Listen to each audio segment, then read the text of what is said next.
Bueno, vamos a culminar, vamos a dar el último empujón, vamos a intentar terminar esta jornada de la mejor forma y es uno de mis temas predilectos. Lo hablábamos con Pedro Manuel cuando organizábamos el programa, que es el pie pediátrico. Por múltiples cosas hemos llegado ahí a ese mundo y vamos a hablar de tres temas grandes que me parece que son cruciales en nuestro medio, pero que a la vez me parece que los hemos descuidado un poco.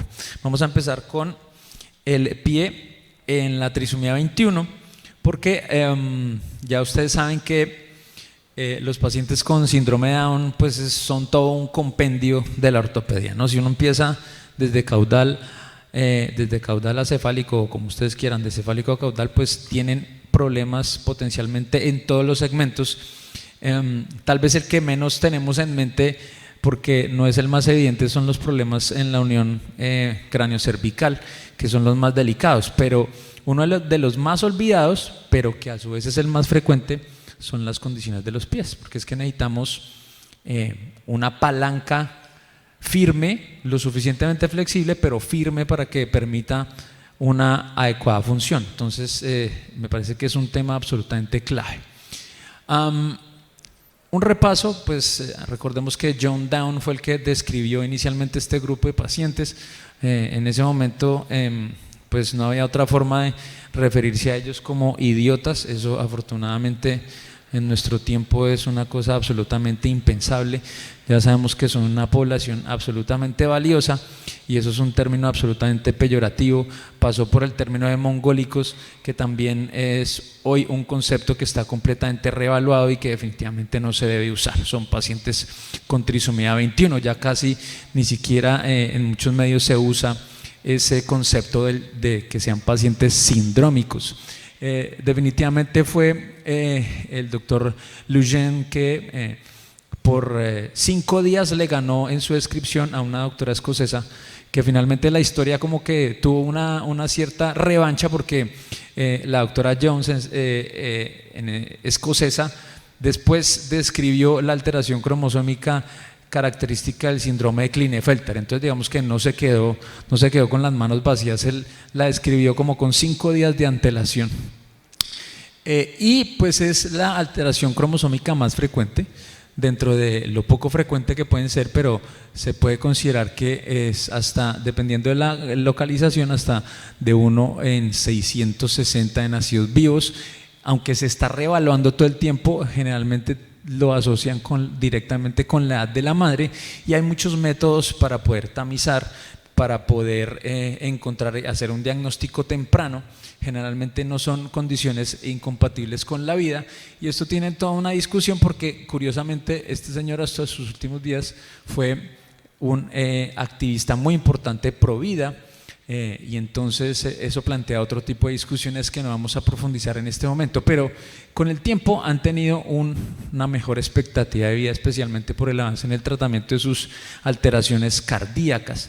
Lo que pasa es que en sistema musculoesquelético es muy frecuente que consulten incluso a los servicios de urgencias, porque si agudiza alguno de sus problemas, generalmente es en torno a las rodillas o a las caderas, pero por eso mismo el pie y el tobillo están un poco olvidados. Vamos a hablar un poco de las alteraciones del pie, que están resumidas acá, y también un poco de las alteraciones del tobillo, que no son las más evidentes, pero que también tienen impacto en la función. Miren que las más frecuentes son relativamente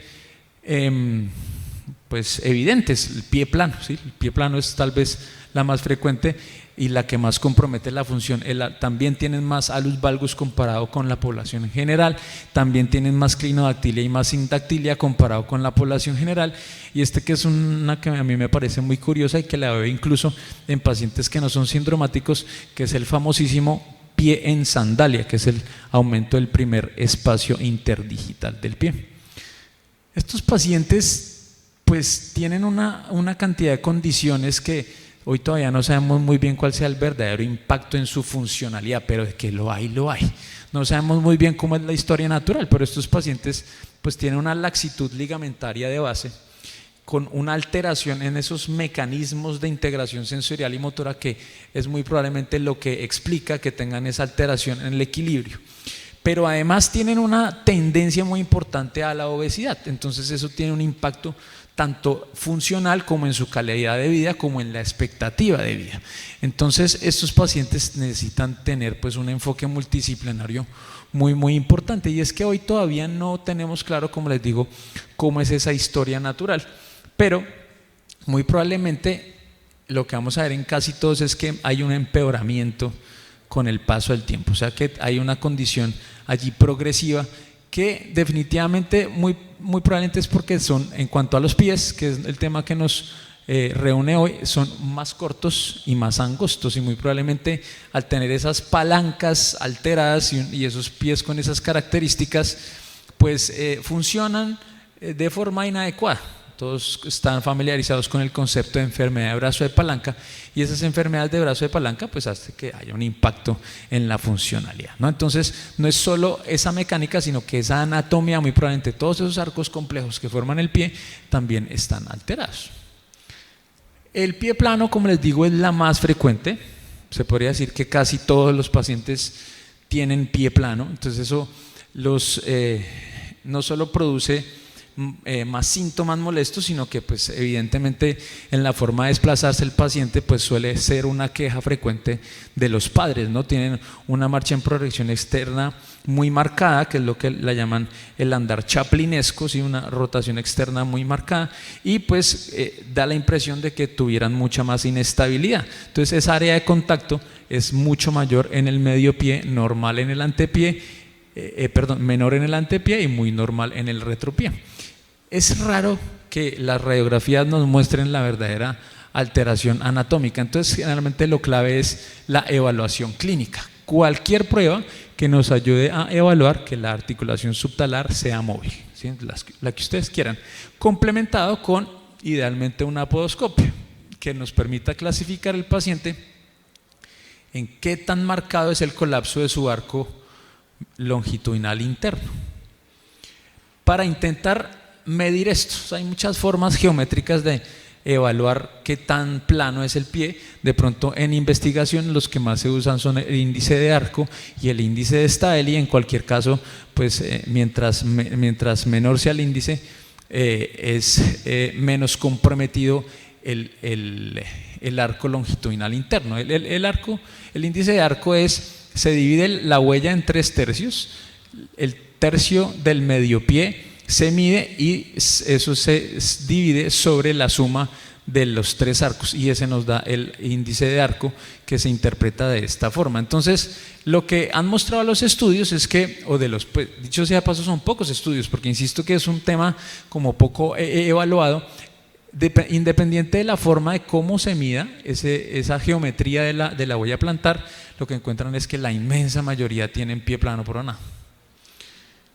Pero no solo se limita a la parte estática, en la parte dinámica también la han estudiado algunos grupos, y lo que muestra es que ese arco longitudinal interno colapsado tiene un impacto importante en la cinética del tobillo y del pie. Entonces tienen una debilidad alrededor del tobillo, una alteración funcional que es por un cambio en la disminución de los momentos plantiflexores, que es lo que nos muestra la cinemática en las curvas A1 y A2, aquí los poderes y en los momentos donde se ve esa disminución comparado con unos grupos que no tengan pie plano y que no tengan trisomía 21. Algo parecido acá, sino que sumado a eso, estos pacientes suelen tener una alteración en esa cinética, pero también sumado a que tienen un exceso en la torsión tibial externa o un exceso en la progresión externa del pie en el momento de la marcha, tanto en el apoyo como en el balanceo. Eso cambia la función, eso cambia cómo se comporta mecánicamente su marcha, que tiene finalmente un impacto. Algo mostraban similar en este otro estudio, en donde esos momentos y esos poderes articulares están alterados, y eso produciría una marcha menos funcional y una marcha que puede ser incluso más débil y que consuma más energía. Bien, en el tobillo también podríamos encontrar alteraciones. Esto es un estudio que muestra cómo la ocurrencia de tobillo valgo distal, ¿sí?, alteraciones en esa orientación articular, podría estar relacionado con la aparición de dolor en estos pacientes. Entonces no es solo evaluar la condición del pie que puede generar síntomas, sino también la orientación articular del tobillo. El tratamiento sí que es complicado en cuanto a evaluar los resultados porque son pocos estudios los que lo evalúan, sobre todo cuando hablamos del tratamiento quirúrgico, que es raro necesitarlo.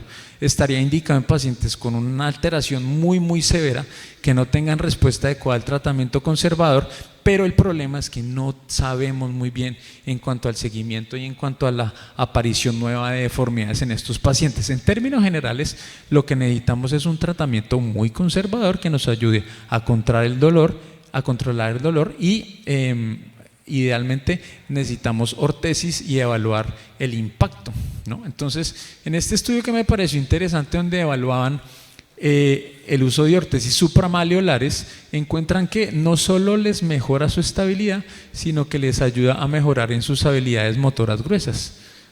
Mostraban cómo mejoraban sus capacidades para caminar, saltar y correr con este cambio aquí interesante, pero también cómo puede mejorar el equilibrio, es la línea continua.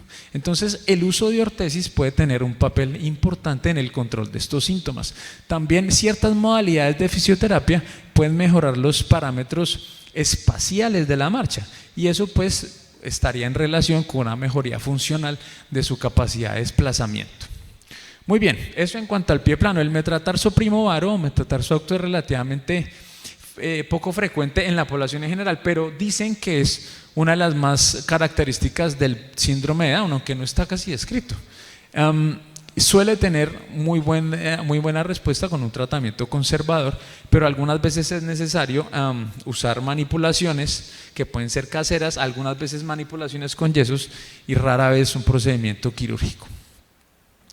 El hallux valgus definitivamente es mucho más frecuente en estos pacientes que en la población en general.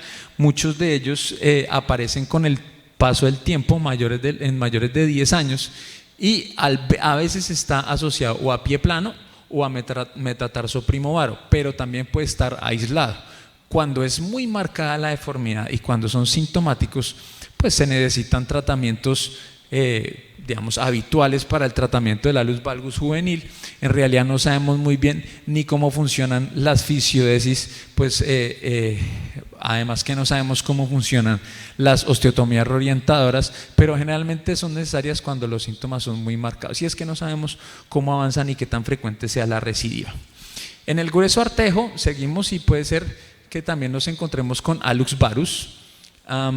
Es muy difícil el tratamiento de este tipo de alteraciones, generalmente responde a una adaptación del calzado.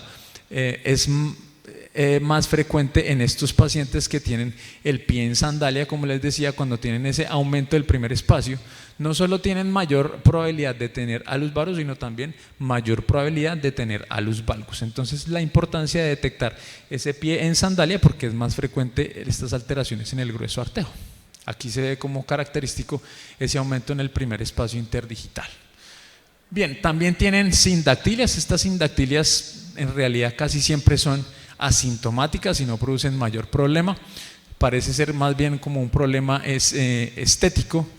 Y las clinodactilias generalmente es en el quinto artejo, está descrita en una proporción relativamente pequeña y no producen alteraciones funcionales que sean de alto impacto. Lo que pasa es que sí hay ciertos estudios que muestran que mientras más laxos ligamentariamente estos niños sean, pues más hay ocurrencia de esa clinodactilia. Muy bien, en cuanto al calzado, pues digamos que en términos generales, ya para ir cerrando este tema, es que lo más importante es que el calzado se adapte al pie del niño y no al revés. Para eso se necesita una evaluación muy tranquila de cuál es el calzado que está usando el paciente, porque eso tiene impacto en, por ejemplo, cómo se desempeñan en el deporte. Porque es que estos pacientes necesitan actividad deportiva, no solo porque es una fuente importante de salud física, sino porque en la parte social, ¿sí?, en la parte de comunicación, en la parte de habilidades, para este grupo de pacientes es exageradamente importante tener una relación alrededor de la actividad física y de la actividad deportiva. Y lo que se ha visto es que no tiene tanto que ver cómo es su índice de arco, cuál es la forma de su pie, sino que el zapato esté muy bien adaptado al pie. Entonces, lo que les decía, eso tiene directa relación en cómo ellos se desempeñan en su actividad deportiva, que son muy valiosos. Y ya para finalizar, la ocurrencia de pie equinovaro congénito es una de las causas de pie equinovaro congénito idiopático.